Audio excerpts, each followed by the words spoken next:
السلام علیکم ورحمۃ اللہ وبرکاتہ۔ ناظرین و سامعین، استقبال ہے آپ کا ہمارے یوٹیوب چینل پر۔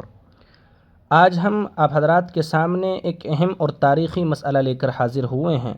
جی ہاں ناظرین، جس مسئلے میں بڑی واویلا مچی ہوئی ہے، حضرت ابو بکر صدیق رضی اللہ تعالی عنہ آپ علیہ الصلاۃ والسلام کے بعد خلیفہ اول بلا فصل ہیں۔ اس سلسلے میں نبی کریم صلی اللہ علیہ وسلم کے قول و عمل میں جا بجا ایسے اشارات ملتے ہیں جن سے آپ کے بعد حضرت ابو بکر کے استحقاق کی خلافت کی طرف رہنمائی ہوتی ہے، اور یہ سمجھا جا سکتا ہے کہ آپ اپنی نیابت کی مسند پر اسی یار غار کو فائز دیکھنا چاہتے تھے۔ بعض عملی اشارات یہ ہیں: غزوہ تبوک رسول اکرم صلی اللہ علیہ وسلم کی حیات میں زمانے کے لحاظ سے سب سے آخری، تیاری و سامانی کے لحاظ سے سب سے بڑا، اور حریف کی شوکت کے اعتبار سے سب سے اہم غزوہ تھا۔ اس غزوے میں لشکر اسلامی کا سب سے بڑا منصب صاحب اللواء حضرت ابو بکر صدیق رضی اللہ عنہ کو عطا ہوا۔ 2 اور 9 ہجری میں رسول اللہ صلی اللہ علیہ وسلم نے حضرت ابو بکر کو ہی اپنا قائم مقام اور امیر حج مقرر فرمایا۔ نمبر 3، مرض وفات میں جماعت صحابہ کی امامت کے لیے حضرت ابو بکر ہی کو ترجیح دی۔ نمبر 4، مسجد نبوی کے گرد جن صحابہ کے مکانات تھے، انہوں نے مسجد میں حاضری کی آسانی کے خیال سے ان میں کھڑکیاں کھول رکھی تھیں، انہی کھڑکیوں کے راستے مسجد میں حاضر ہوتے تھے۔ وفات کے قریب آپ نے حکم دیا کہ سب کھڑکیاں بند کر دی جائیں، صرف ابو بکر کی کھڑکی کھلی رہنے دی جائے۔ اسی طرح چند قولی اشارات بھی ملتے ہیں۔ حضرت ابو ہریرہ رضی اللہ تعالیٰ عنہ روایت کرتے ہیں کہ رسول اللہ صلی اللہ علیہ وسلم نے فرمایا، شب معراج میں جس آسمان پر بھی میں پہنچا، وہاں اپنا نام محمد رسول اللہ اور اس کے بعد ابو بکر صدیق لکھا پایا۔ حضرت علی رضی اللہ عنہ روایت کرتے ہیں کہ رسول اللہ صلی اللہ علیہ وسلم نے فرمایا، ابو بکر رضی اللہ عنہ اور عمر رضی اللہ عنہ تمام اگلے اور پچھلے اہل جنت کے جو ادھیڑ عمر کے دنیا سے اٹھ گئے ہیں، سوائے انبیاء و مرسلین کے سردار ہوں گے۔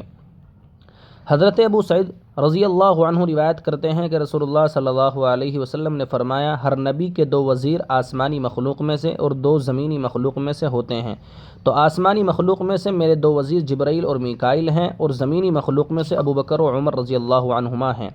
حضرت حذیفہ رضی اللہ عنہ روایت کرتے ہیں کہ رسول اللہ صلی اللہ علیہ وسلم نے فرمایا، مجھے معلوم نہیں کہ تم میں کتنے دن اور رہوں گا، لہذا میرے بعد ان دونوں کے حکم کی پیروی کرنا۔ یہ فرماتے ہوئے حضرت ابو بکر و عمر رضی اللہ عنہما کی طرف اشارہ کیا۔ ایک سائلہ رسول اللہ صلی اللہ علیہ وسلم کی خدمت میں حاضر ہوئی، حضرت صلی اللہ علیہ وسلم نے اس سے فرمایا، اگر پھر آنا ہوا اور مجھے نہ پائے تو ابو بکر کے پاس آنا۔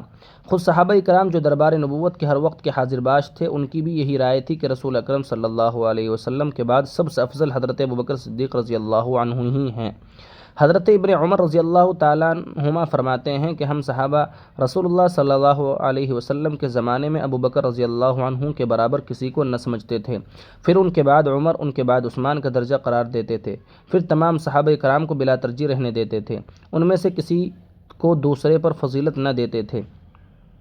طبرانی نے اس اثر پر اتنا اضافہ اور کیا ہے کہ رسول اللہ صلی اللہ علیہ وسلم ہماری اس ترتیب کو سنتے تھے اور انکار نہ فرماتے تھے۔ صحیح بخاری میں محمد بن حنفیہ کی روایت سے حضرت علی رضی اللہ عنہ کا ایک اثر بھی اسی مضمون کا منقول ہے۔ حضرت جابر رضی اللہ عنہ کہتے ہیں کہ رسول اللہ صلی اللہ علیہ وسلم نے فرمایا، گزشتہ رات ایک مرد صالح کو خواب میں دکھایا گیا کہ ابو بکر کو رسول اللہ صلی اللہ علیہ وسلم کے ساتھ ملایا گیا ہے، اور عمر کو ابو بکر کے ساتھ اور عثمان کو عمر کے ساتھ۔ حضرت جابر کہتے ہیں کہ جب ہم لوگ حضور اکرم صلی اللہ علیہ وسلم کی مجلس سے اٹھ گئے تو ہم نے آپس میں کہا کہ مرد صالح تو خود رسول اللہ صلی اللہ علیہ وسلم ہیں، اور ایک کو دوسرے کے ساتھ ملانے سے مراد یہ ہے کہ یہ کے بعد دیگر خلیفہ اسلام ہوں گے۔ اسی طریقے سے ایک اور حدیث ملتی ہے۔ حضرت سمورہ رضی اللہ عنہ راوی ہیں، ایک شخص نے حاضر خدمت ہو کر عرض کیا، یا رسول اللہ، میں نے خواب میں دیکھا کہ گویا ایک ڈول آسمان سے لٹکایا گیا ہے۔ ابو بکر آئے اور اس ڈول کے دونوں ڈنڈے پکڑ کر ضعف کے ساتھ پانی پیا۔ اس کے بعد عمر آئے اور اس ڈول کے دونوں ڈنڈے پکڑ کر اتنا پیا کہ کوکھیں پھول گئی۔ اس کے بعد عثمان آئے اور اس کے ڈنڈے پکڑ کر اتنا پیا کہ کوکھیں پھول گئی۔ اس کے بعد علی آئے اور پانی پینے کے لیے اس کے ڈنڈے پکڑے تو ڈول ہلا اور کچھ پانی ان میں سے ان کے اوپر گرا۔ پانی کے ڈول سے نبی رحمت صلی اللہ علیہ وسلم کی خلافت کی طرف اشارہ ہے۔ کمی کے ساتھ پانی پینے سے حضرت ابو بکر رضی اللہ عنہ کی خلافت کی قلت مدت یا ظہور ارتداد کی طرف اشارہ ہے۔ ڈول کا پانی گر جانے سے حضرت علی رضی اللہ عنہ کے زمانے میں خلافت میں تفرقہ پڑ جانے کی طرف اشارہ ہے۔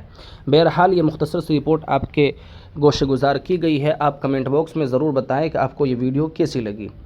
جزاکم اللہ خیرا و احسن الجزا۔